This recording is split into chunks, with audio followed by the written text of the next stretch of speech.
What is going on, everybody? I hope you're having a great day today. This is Alex from the Fresh Fantasy Podcast, and this is the 5th episode of Season 3. Today, we're going to be talking about rookies, guys like Breece Hall, Drake London, Malik Willis, and many other studs that are not being talked about enough. Joining me today to break this all down is our first returning guest of the season. Oh, He is a Rutgers grad, formerly of Number Fire and PFF, who is now the director of both Dank Stats and Analytics at Fantasy Pros, known for being devilishly handsome with fantasy one of the points. best beards. Oh, did I say Fantasy Pros? Yeah, that's right. No worries. Oh my goodness. Known for being devilishly handsome with one of the best beards in the industry with over 70,000 followers. He is Fantasy Points' Scott Barrett. I cannot believe I messed that up. Welcome to the show. Yeah, thanks, man. Thanks for the beard compliment. I've just been so going crazy grinding the various articles. You should have seen me 2 days ago. I was the girl I've been seeing described it as homeless chic. Homeless. So I had that going for me. Well, I've been so busy the last couple of weeks that I actually said that you're from Fantasy Pros and not Fantasy Points. I did the same thing earlier. I was looking you up on LinkedIn and I looked up Fantasy Pros and I was like, what are you doing? I was like, I know I've been reading your Fantasy Points articles for the last couple of years. Like, how do we not have this down? But one real question before we get into this. You said that you were was it a homeless chic? Did I get that right? Mm-hmm. Before. So what's the most amount of time you spent in one day, like writing an article or multiple articles? Like what's the most grind day you've ever had in your career writing? It's all day, every day. There's been days where I just never went to sleep and I just kept writing. I mean, the thing is, I can't ever complain because I love what I do so much. And so I just enjoy it. There were definitely times a couple of years ago where just, I'm writing and then I keep writing and then the sun comes up and it's whatever, I want to bang this out and I'll keep writing. But during the season, it's basically just wake up, write a little bit of food here or there, keep writing, go to sleep. And you just relive that Monday through Friday or Saturday. Oh, well, for the people that don't know, Scott writes a gigantic DFS write-up at least, and that's just one of your articles that you write for Fantasy Pros every week in season. How long does that whole big article put together for every the entire DFS slate? Does that take hours upon hours upon hours for a few days, or does it come together a little faster now that you've been doing it for so long? Yeah, it takes all week. I get to steal from some of the articles I wrote earlier in the week, which is a big help.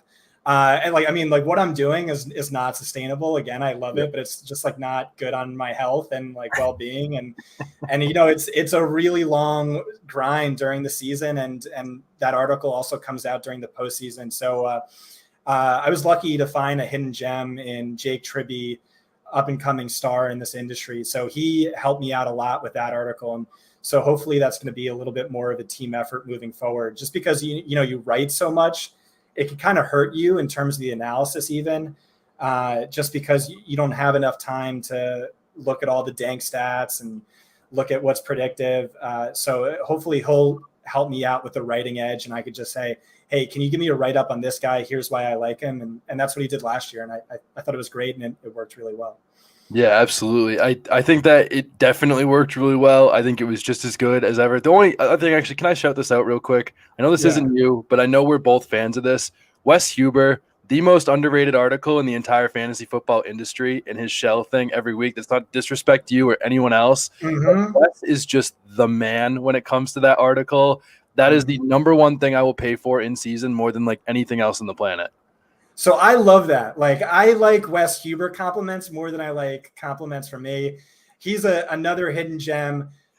He was at PFF. He was one of the guys, recording the advanced data and player grades and things like that. And all he wanted to do was write.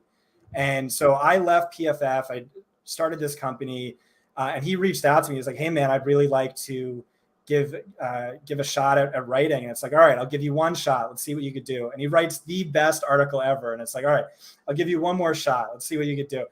The second best article. And he just kept hitting home runs and over again. We were we can't hire anyone full-time year one, the cost of the site and doing all these other stuff. And he just really blew us away. And we immediately jumped on that opportunity, hired him full-time. He needs more eyeballs on his work, but I don't know how to do that, but I every single week it's just like, hey, this is one of the best articles I ever read by Wes Huber. Check it out. So if you're listening to this, definitely give Wes Huber a follow. He's my favorite fantasy writer in the space today. Yeah, he was actually like the guy that I felt like was calling Cordero Patterson, before Cordero Patterson was a thing early in the season. Like I remember reading him in the articles and I remember being like, Wes, like, come on, man. Like Cordero Patterson, are we serious? And then I like was still hyping up Mike Davis at that point. Yeah. yeah, Mike Davis was like my favorite running back in the NFL at that point after what he did last year. So enough is enough of that. Wes Huber, if you're listening to this, you are the man. More confidence should go to him all day. But speaking of other stars, upcoming stars, future stars, that will be soon of the past. How about this draft class?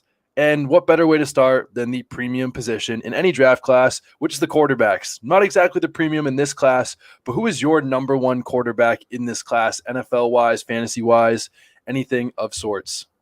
Yeah, so let me just say I have a model for running back, wide receiver, and tight end. I really trust it. I think it's really good. The track record and hit rate on that is really strong. I do not have a model for quarterback. I tried really hard, and I just did not see anything meaningfully predictive. So I really just abandoned that project. And I'm a big fan of Charlie Munger and Warren Buffett, who talk about, they're not often the smartest man in the room, but they're the best investor in the room, because always. And the reason for that is they understand the edges, the circle of their own competency, and they don't step outside of that. And so that's really what I did with the quarterback position, where it's just like, hey, this is beyond my abilities. I don't really trust myself to come up with hyper accurate rankings like I do at the other positions. So I just sort of wash my hands of it. And what I do is I look at projected draft capital, and I talk to the trusted film experts at our company, like Greg Cosell, like Wes Huber.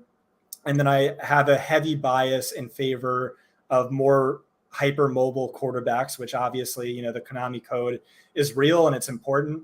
And so this season, just talking to the film experts, Malik Willis is Greg Cosell's guy. He said he is, as a passer, maybe a little bit better than Lamar Jackson, maybe a little bit better than Jalen Hurts. And as a runner, he's right in between those two. So that's easy for me. And he's already, either the top guy or damn close to the top guy in terms of expected draft capital. So he's my clear QB1. I'm valuing him as sort of like when Jalen Hurts came out, but with round one draft capital. So a good chunk higher.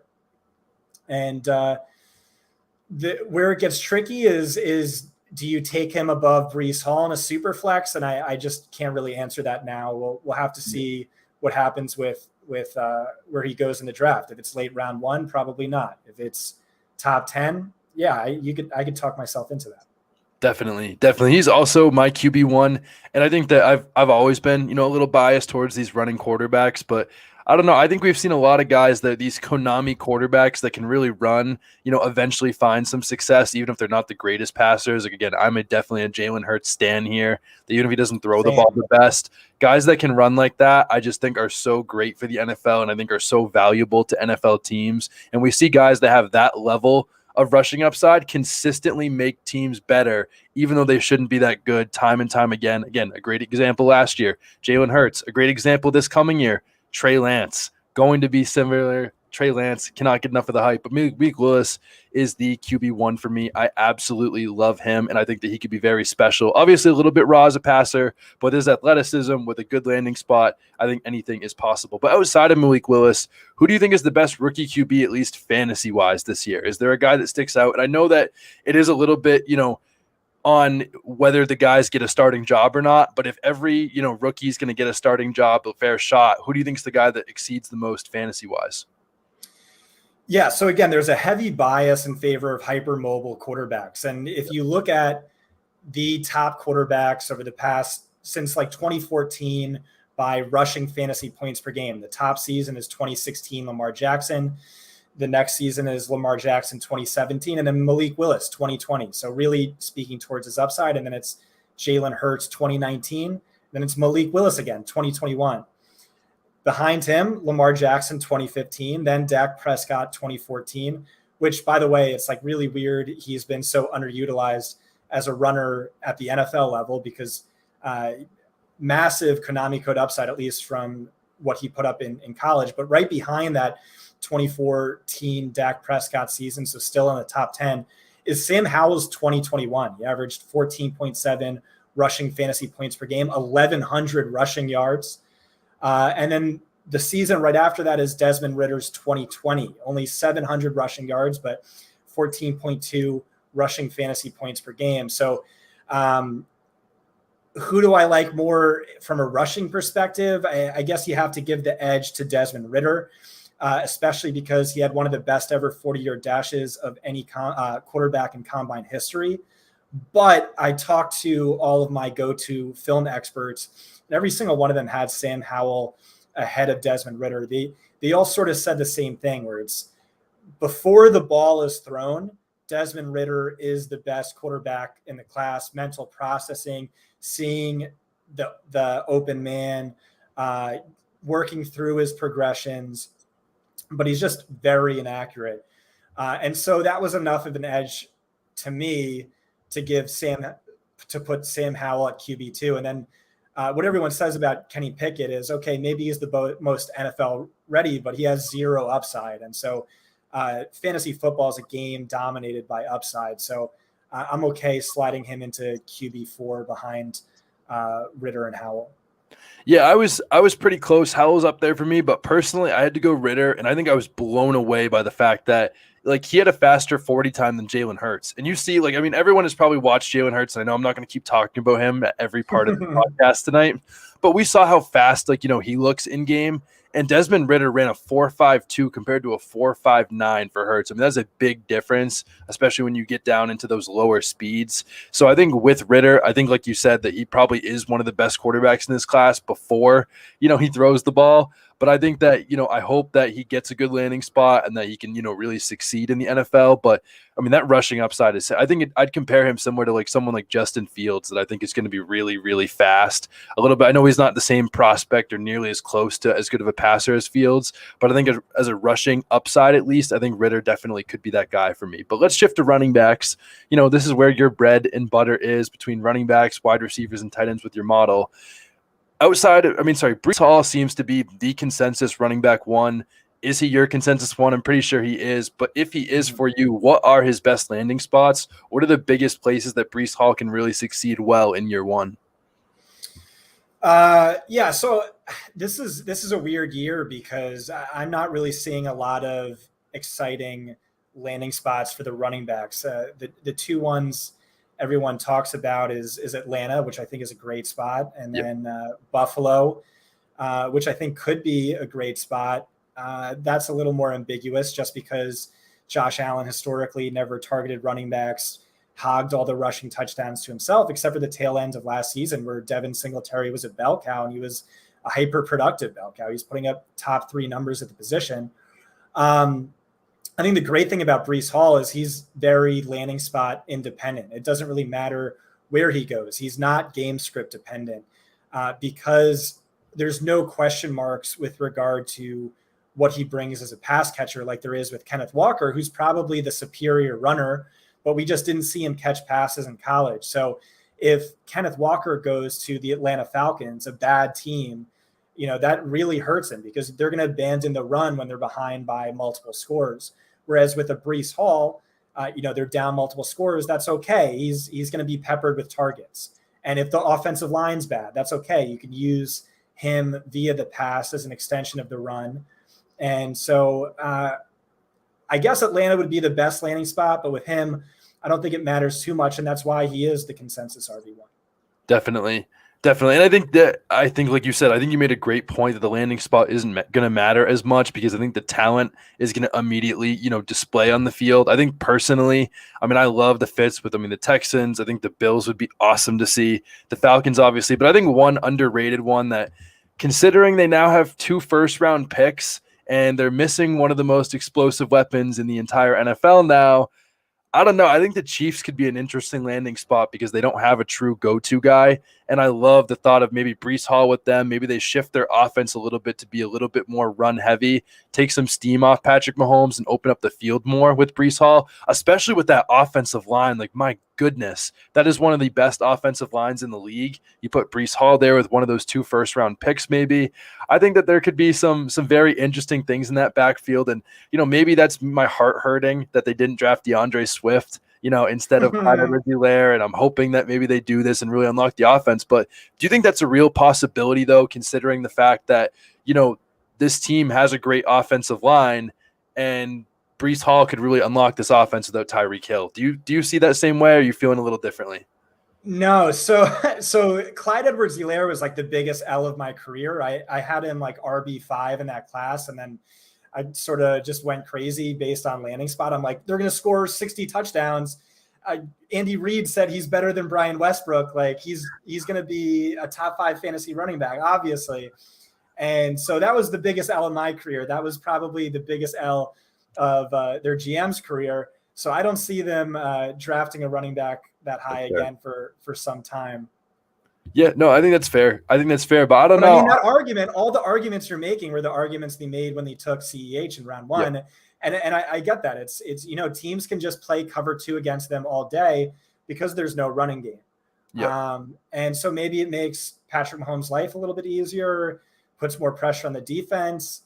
I certainly get it. I mean, what would have happened if Kansas City took DeAndre Swift or Jonathan Taylor? Like, damn.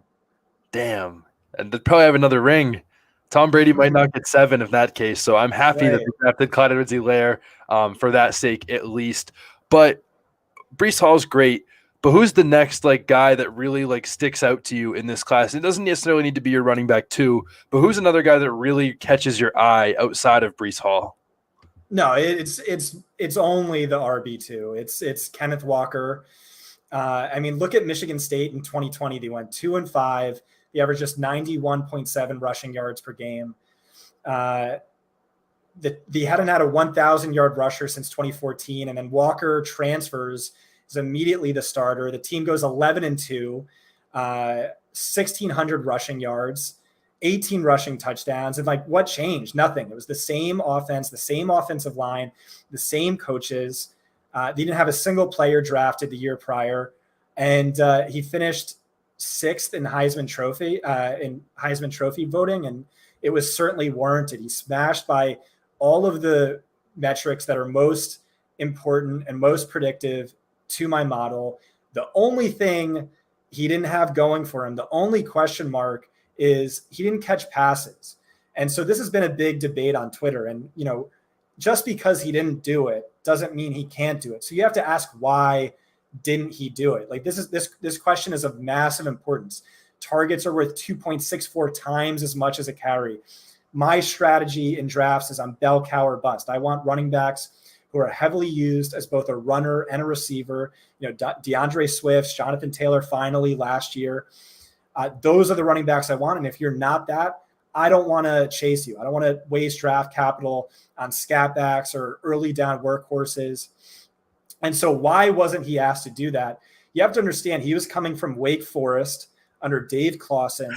Since Clawson joined the team in 2014, they ranked dead last in the Power 5 in running back receptions and receiving yards, 2.5 times below the league average rate in running back receiving yards.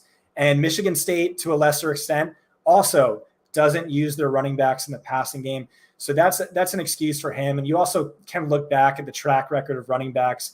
There's Darren Sproles, Le'Veon Bell, Ray Rice, LaDainian Tomlinson, Jonathan Taylor, Melvin Gordon, A.J. Dillon, number of running backs who were never used as pass catchers in college, but who were in the NFL. And this all factors into my model. But one of the most predictive things for a running back in the to catch passes in the NFL is, are they an elite runner? Because at least that we know is going to get them on the field. And so I'm very cautiously optimistic on Kenneth Walker's bell cow potential. And to me, he's the clear RB2. And then after that, there's a massive tier fall off. Okay, I like that. On that same note with with Kenneth Walker himself, like I know I've seen a lot of like the Le'Veon Bell comparisons, and I know it's partially, the Michigan State thing, but in what you've seen and, with your film experts and stuff like that, like do you see that the Le'Veon Bell comparison, or do you have a comparison, by chance at all for Kenneth Walker that you've seen? Truthfully, I don't think I do. Yeah. I'm sure Graham Barfield has some great ones. I don't know that I saw the Le'Veon Bell thing. He had a really rare, unique patience behind the line of scrimmage to let plays set up. That comp gets thrown out a lot, but I'm not sure if I've seen that. And a rare patience to sign his contract. We saw how that worked out. Sorry, I just had to crack the joke. But the guy I had here that has been really intriguing to me, and maybe some of these, YouTube people and stuff get me a little excited, but I like Pierre Strong. He's a guy that I like, that I started watching, and I was like, man, this guy is very interesting, in the late rounds. He's not my running back too. It's just a guy that was really interesting. I figured you'd say Kenneth Walker, so I said I would change it up. Pierre Strong, 5'11", 211 pounds, 4.37 speed. He's got great explosiveness. He had great vision. I felt like he moved well laterally. His route running was great, but he does, run up a little too uptight, didn't play in a great conference. So I think that like that also, knocks him. But I don't know, something about those guys that, have a little bit of power that can really run, similar to like an Eli Mitchell. And I know we're always trying to find that next whoever broke out the last year, but Pierre Strong with that speed to me is someone that's interesting. Was your model high on him, low on him? Like, how did they feel in relativity to how other people feel about Pierre Strong?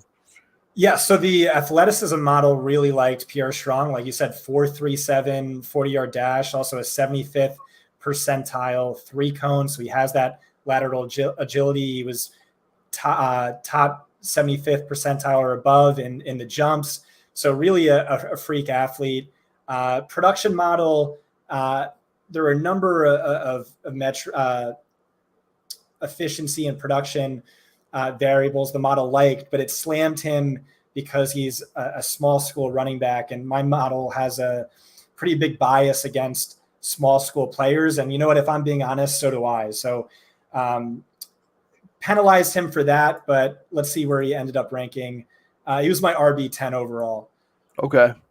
That's probably right about in line with consensus. That's not too high or too low, I would say. So that's interesting, but he's definitely a guy that's really good for me. But, while you have your model up, who's a guy that's really underrated? A guy that you felt like you're above, how other people feel on him and generally, and a player that, really is catching your eye, or your model is catching your model's eye? Yeah, so I think I have a fairly unique tier after the top two. It goes Brian Robinson, Rachaad White, Dameon Pierce, Tyler Algier, Isaiah Spiller, who I'm a lot lower on. And that's the next tier. And it's not a very exciting one. Like the best one there to me is Brian Robinson, who I said is basically Alexander Madison 2.0. But production model really liked his bell cow upside.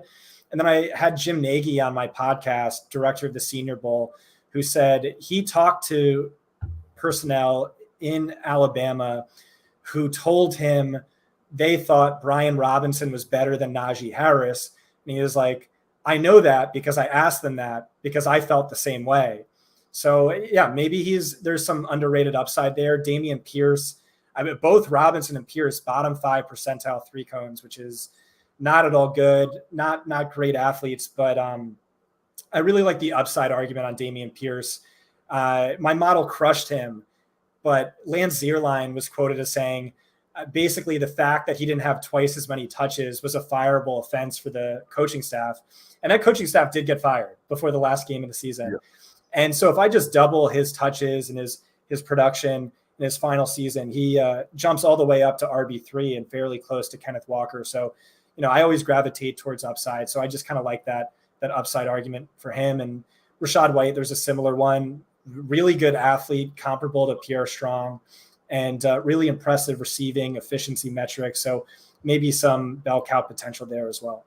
Definitely. Rachaad White's actually the guy that I had as my most underrated. And I think especially is his RAS score. And for people that don't know, that means relative athletic score, testing, all the different athletic metrics possible, combining that to create a score. Pretty self-explanatory. But over the since 1987, Rachaad White has the 21st best RAS score out of 1,624 running backs. and he has the number 21 all-time out of 1,624. His athleticism is purely off the charts, and you combine that with what you said, that he has the receiving ability. Man, I think that there could be some big potential for Rachaad White. I love these guys that are super athletic. And the fact that he was that great, he had a 9.88 out of 10, pretty close to a perfect score. I mean, he's big. He's 6 foot. He runs a 4.48 40-yard dash. I mean, I think that he could be the man at this level. I think he's someone that people aren't talking about a lot enough. And I think that he's someone that is going to be very interesting. And if he gets a good landing spot, man, I think that big things could be happening with him coming this. But once again, let's shift to wide receivers. Who is your wide receiver 1 in this class? Oh, God. Yeah, so I spent all day just staring at my top 3 wide receivers and trying to rank them. And I feel like I sort of gave in to cowardice, just expected draft capital, maybe. But it's right now it's Garrett Wilson, wide receiver 1. My production model had him wide receiver 4, but basically tied at 3 with Chris Olave. The thing about him is he just didn't have any red flags. Drake London was my production model's wide receiver 1 by a margin, but serious damning red flags. Chris Olave, serious damning red flags. Jamison Williams, Treylon Burks, it's the same thing. And so he was just sort of the cleanest prospect of the bunch. I don't think he had Drake London's upside, which I would put on par with like DeAndre Hopkins coming out of Clemson type upside. But Drake's red flags were scary to me. And luckily, Garrett Wilson was really clean as a prospect. So just by default, I pushed him up to wide receiver 1. I love that. Drake London is my wide receiver 1. And I think the biggest. You have more balls than me, apparently. Well, I think there's some people, like, how you have people that you really trust. I mean, there's multiple people that I really trust in this industry that had, Drake London as their wide receiver 1. That didn't automatically mean I had to, but I wasn't convinced. I was similar to you, and I don't know if I necessarily have more balls, but I was like not convinced on Drake London for a long time. I think one of my go-to people that I felt like has been great for me for a while is Matt Harmon. I mean, we all know Matt Harmon. We all know reception perception. And Drake London was just ridiculous in reception perception. So many people are saying this guy can't separate. He runs bad routes, but he was 73rd percentile among all charted college guys in separation versus man. He was 93rd percentile versus zone, 68th versus press.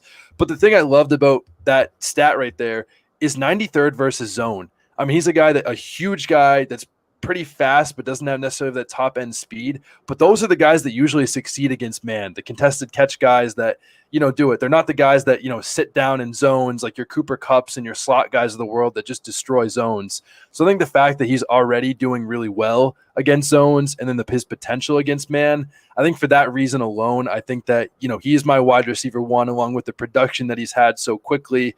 I like that he's a former basketball player. I think he's definitely very interesting for me, but I think he has a super wide range of outcomes, though. I would not say he's the safest prospect. Wide receiver 1 for me does not mean safest guy whatsoever. I want to put him wide receiver 1. I mean, I still have time to change it. I still have another few hours before, or it'll be published tomorrow morning. But I like I said, I've just been waffling back on it. Red flags include a high percentage of his catches coming on manufactured production, aka screens. And then minus those, a really high alarming percentage of his catches coming on contested catches. That puts him in a list of names with only the biggest busts of the past 4 seasons. Hakeem Butler, Denzel Mims, JJ Arcega-Whiteside, Jalen Reagor. He didn't run the 40-yard dash. He didn't run any event at his pro day. So questionable, potentially athleticism. But again, like, my model loved him, said he was wide receiver 1. I loved him on tape. I absolutely loved him on tape. I watched Treylon Burks and Drake London back-to-back, and I said it was like watching Geely 2 and Godfather 2 back-to-back. But here's where things get tricky. It's like I have my trusted list of film experts. You have Matt Harmon, and Mike Renner was like Drake London, wide receiver 1. My buddy Brett, Drake London, wide receiver 1. You talk to another guy, I don't know if I could throw out his name, but his comp for Drake London was Hakeem Butler. Another one said he's going to be a tight end in a few years. Greg Cosell said George Pickens' tape was considerably better. Alec Pierce's tape was better. And so, Man. I just don't have that. Doesn't make me feel good going against the tape god, Greg Cosell. But I think that speaks to what you're talking about. It's a wide range of outcomes. And that's the case for every wide receiver in this class, but I guess less so Garrett Wilson. Yeah, but there's the thing is, like I talked about, is like he's so great in a lot of metrics. There's a lot of guys that that love him. Reception perception loves him. But then you have a tweet from yourself that I have here that like you said, like the top wide receiver seasons of like contested catches in Power 5 conferences, the top 5 are N'Keal Harry, JJ Arcega-Whiteside, Jalen Reagor, Drake London, and Denzel Mims. Like anytime that you have those 5 guys on a list, like Drake London on a list with those guys, like that's scary.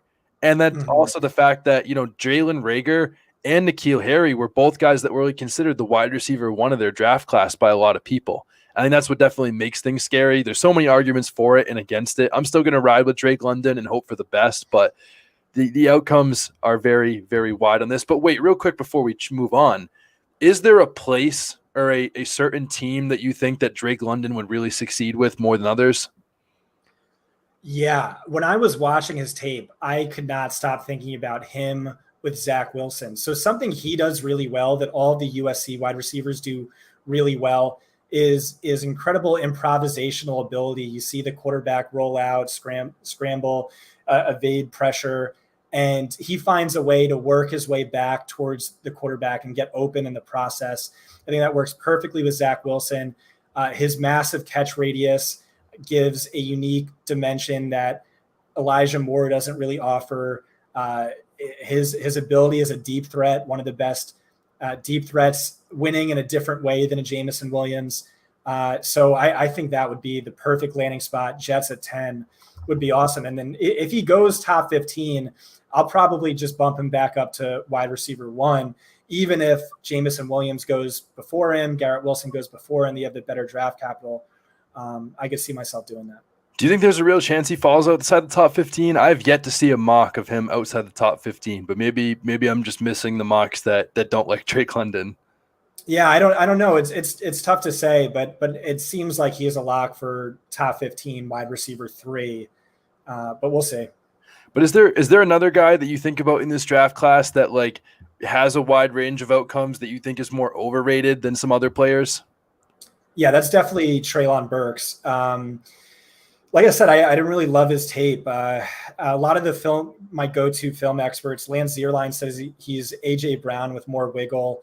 Danny Kelly says he's a bigger Deebo Samuel. Greg Cosell comped him to both of those wide receivers. And then I have Jim Nagy on who says he's a lesser version of Laviska Shenault. And if you look at his production profile, it's nearly identical to Laviska Shenault. It's better in many ways, and the model bore that out against better competition, better numbers. But it was flawed in the same way that Laviska Shenault was flawed. It was that he had a ton of manufactured production, really high percentage of his yards coming on the go route, which is far more a college route than an NFL route, and on screens. And then beyond that, he was just like never running routes as a wide receiver and asked to beat wide receivers, cornerbacks to get the ball. And so we don't really have a sample of him facing cornerbacks in coverage, let alone cornerbacks in press, let alone cornerbacks on the outside, because, slot production in college is far less meaningful. It's far less predictive because you're often up against, linebackers with plenty of space to work. You're not up against sticky nickel cornerbacks. So I said a very fraudulent production profile, certainly a very risky one. And I really think that's the case. Yeah, I but agree. Again, he could be A.J. Brown with more wiggle. He could be a plus-size Deebo Samuel, but that just speaks to this class and how boom or bust it is. Definitely. And I agree with you there. I think Treylon Burks, again, that's another one that like in the routes that he was charted on, again, bringing up perception, like he was in the 11th percentile charted versus against man. Like that is awful. 42nd against press, 69th against zone. And it's not what you want from a guy that like people still have as the wide receiver 1, over Garrett Wilson, over Drake London. It's not everybody anymore as it was, a couple months ago.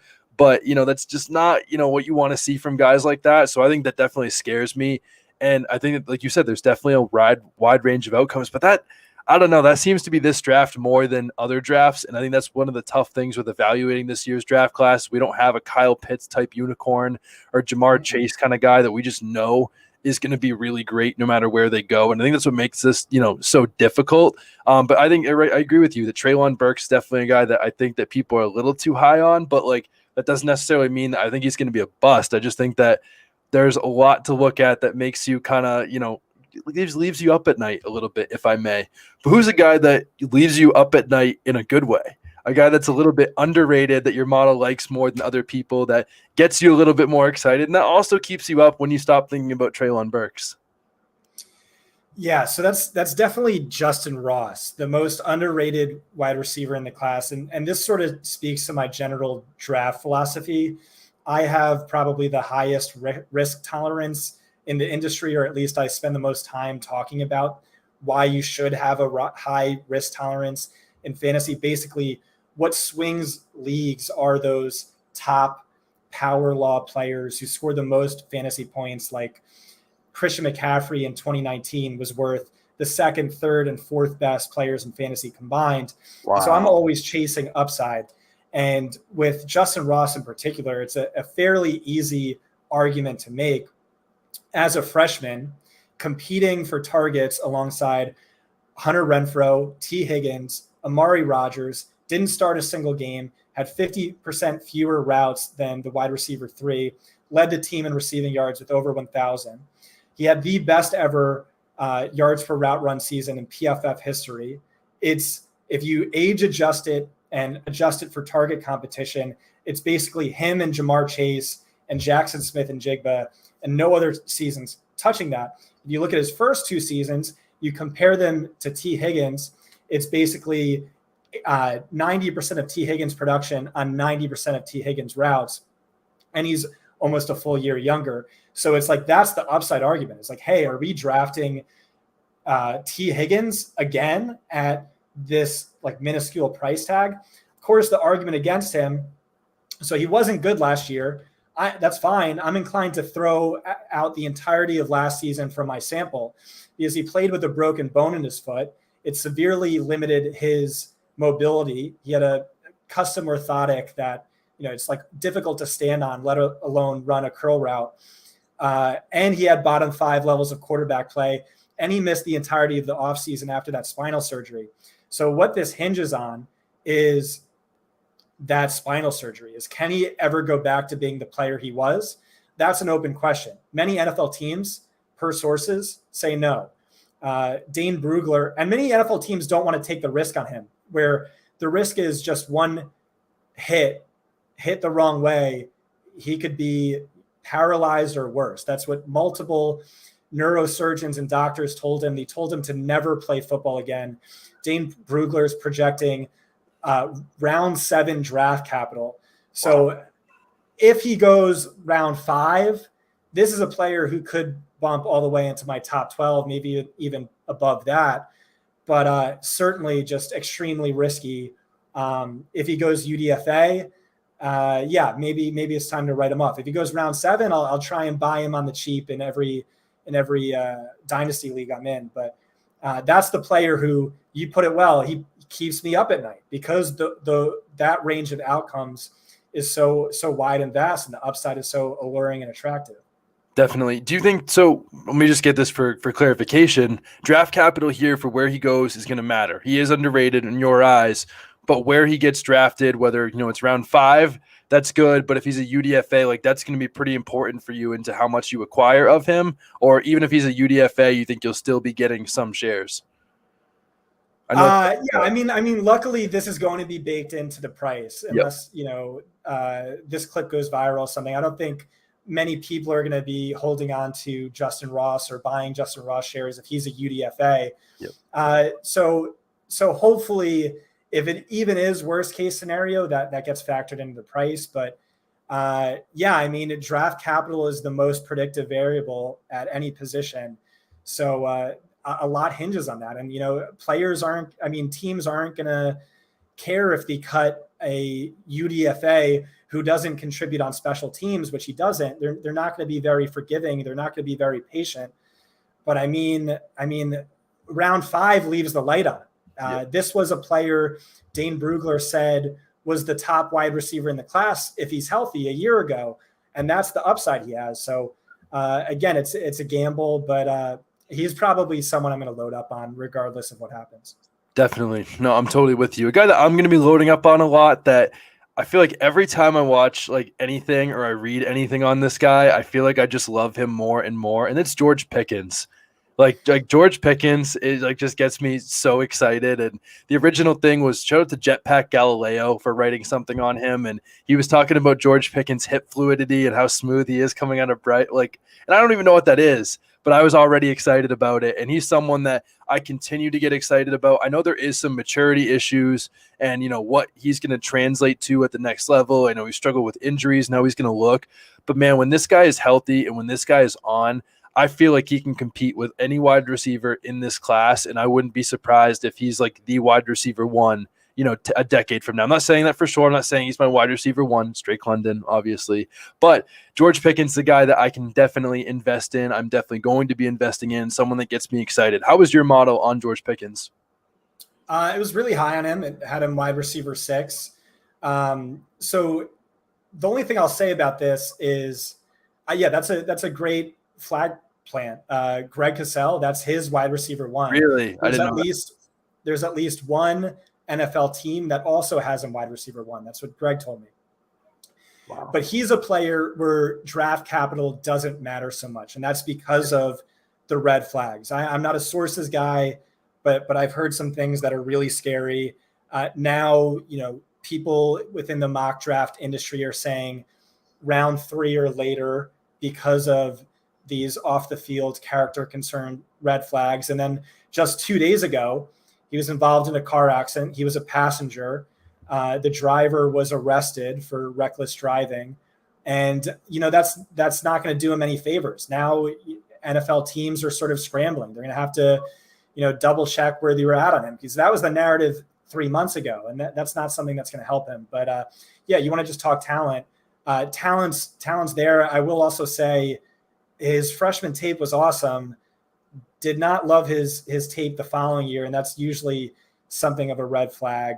That was also true of Justin Ross, by the way. But yeah, just by talent, I mean, yeah, wide receiver 6.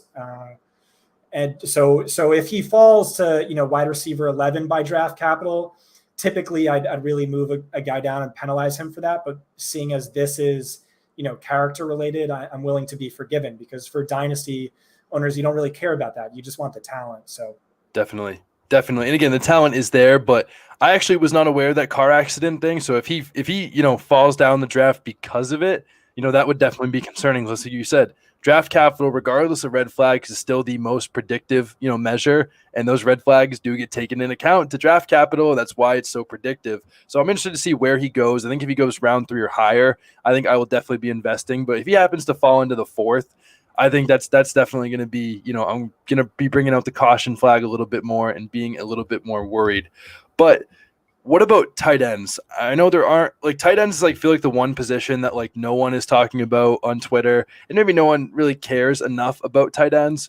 But like, for better or for worse, you've done a lot of work on rookies like the last couple weeks. So who's like the one tight end, for better or worse, that people should be talking about right now? Yeah, it's definitely Trey McBride. Peter King just released his mock, and he had Trey McBride going to Cincy in round 1, which would be awesome and so much fun. Let me just rattle off some stats for you. So he had 1,121 receiving yards in 2021. That's the 3rd best mark by any FBS tight end since at least 2000. 2020, a 41% yardage market share. 2021, 37%. Those were the best and 2nd best marks by any tight end since 2000. Best ever dominator rating as well. He averaged 2.84 yards per team pass attempt in 2020, 2.83 in 2021. Those were the best and 3rd best marks by any tight end since at least 2000. He had a 94.8 receiving grade by PFF in 2021, the 2nd best mark by any FBS tight end since 2014. Only Kyle Pitts ranked above him. And so no one's talking about him like Kyle Pitts. And like, granted, Kyle Pitts is a unicorn of all unicorns. But what if this is a Jason Witten 2.0? I think that's firmly a Zach Ertz 2.0. I think that's firmly within the realm of possibilities. I think he could be a potential PPR cheat code, at least as far as the tight end position goes. He wasn't great after the catch. That's a concern. Only one touchdown last year, despite 1,100 receiving yards. It's sort of weird, slight red flag. But yeah, he's a player I really like, a player my model's really high on. And the narrative on him heading into his pro day was he's extremely unathletic, he's slow, and that just wasn't true. He had what would have been the best speed score of any tight end if you just go by the pro day numbers, which of course you have to take with a grain of salt. But I mean, that just further backs up the insane levels of raw production and efficiency he produced. Yeah, absolutely. He's definitely someone interesting. And I think the other thing that beyond just the receiving yards, the fact that like he had 90 catches this year as a tight end in college, like you don't see that very often. Like I feel like a lot of the top tight ends are usually like 40 or 50 catch guys, you know, they do really well, but like 90 catches and some of the stats you listed off I was not aware of, and those are just ridiculous. And I think if he gets a top 2 round draft capital, he is definitely someone to keep an eye on. But, you know, speaking on that same little draft capital thing, one other question I have for you, non-fantasy related, is there's a lot of debate right now going on at the 1.01 of drafts, the first pick of 2022. What's Scott Barrett's pick? Who are you taking? Oh, I'm taking who do you think they're going to take? Do you think they'll take Hutchinson? No, I'm taking Aiden Hutchinson. What do I think they'll do? I think they'll take Travon Walker, because I asked some of my film guys, I'm like, what do you think Travon Walker versus Aiden Hutchinson? And they were like, well, if the Jags take Travon Walker, they're just clowns. It's like a total clown move. And like, I mean, who is Trent Baalke? Like, did the fans not dress up as clowns and protest against him? So like, of course that's who they're going to take. And you know, you could probably trade down to 103 and recoup a round 2 and get Travon Walker there. But no, that's not what they're going to do. This is the Jaguars. So that's my hot take on the subject. For their sake, I just did an episode with Michael Florio today, and he said that like he thinks the Jags are going to completely like turn this thing around. I should have asked him who he thought the number 1 pick will be for them, but I don't know if I have as much confidence. But like you said, I don't think that Trent Baalke is a great GM, and I hope, you know, for their sake that they take Aiden Hutchinson. But I also would hope that they let him slide to number 2 and give Dan Campbell, let Aiden Hutchinson bite some kneecaps, you know, in his home state. I think that would be absolutely awesome to see, but definitely something that'll be very interesting. But my final question for you today, Scott, what is your 2022 flag plant, whether draft related, fantasy related, whatever? What is the biggest thing you are most confident in that is bold as of this moment? I'm not really good at bold takes.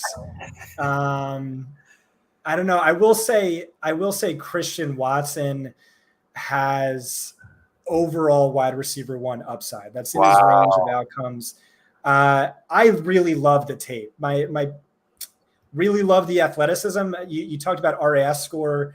I have my own metric, Spork score, which is like that, except it looks only at the most predictive athletic variables at each position defined by a certain archetype. And he was one of the top 20 most athletic wide receivers since 2000. Wow. Really crushed the weight adjusted stuff, ideal height and weight, things of that nature.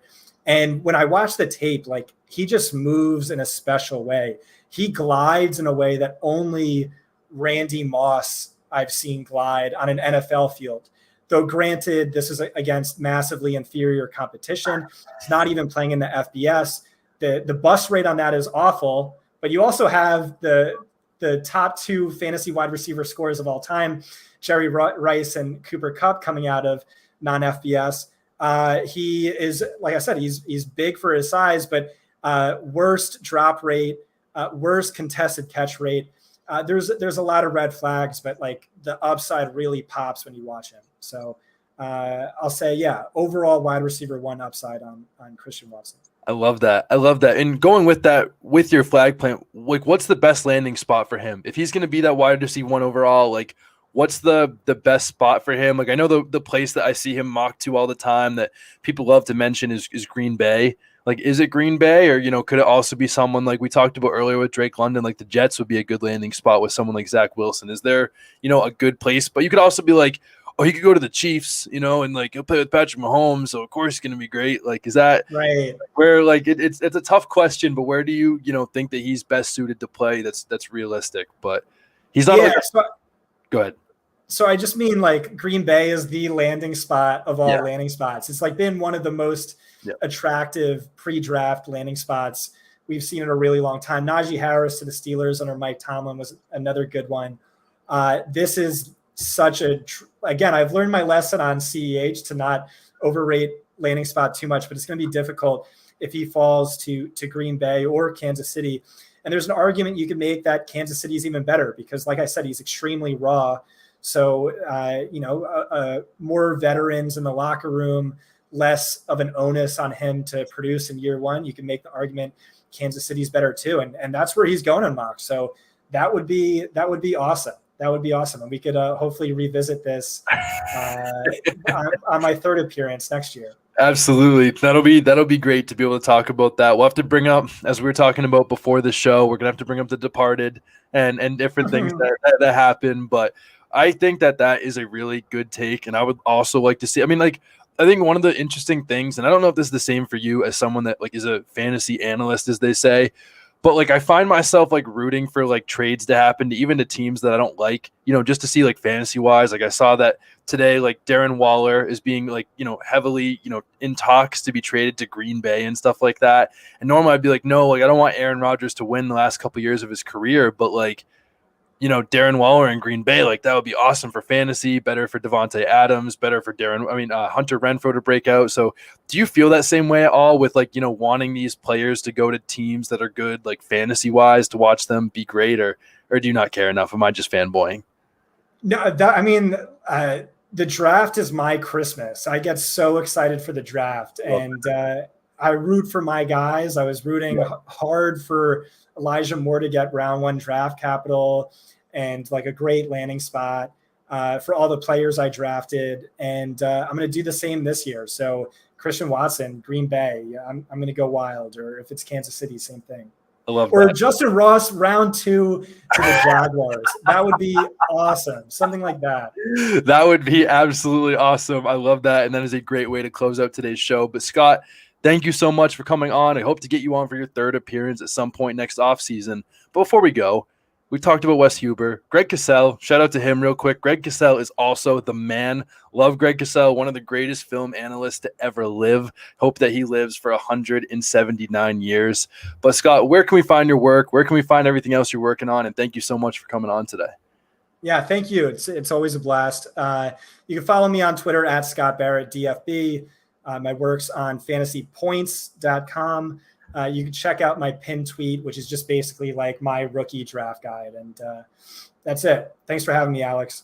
Yeah, absolutely. It's been a pleasure. And don't forget, people, it is Fantasy Points, not Fantasy Pros. I'm gonna go to sleep tonight just thinking about how much of a clown I am for that, but happens to the best of us. I was just so excited to see that handsome face and that great beard. But it's been a pleasure to have you, and it's been a pleasure to talk with you listeners today. Thank you so much for listening to the Fresh Fantasy Podcast. Your support means the absolute world again and again. Season 3 gonna be the best ever, and we will continue and leave with that. But please leave a review. You guys already know what to do, and I hope you all have a great rest of your day.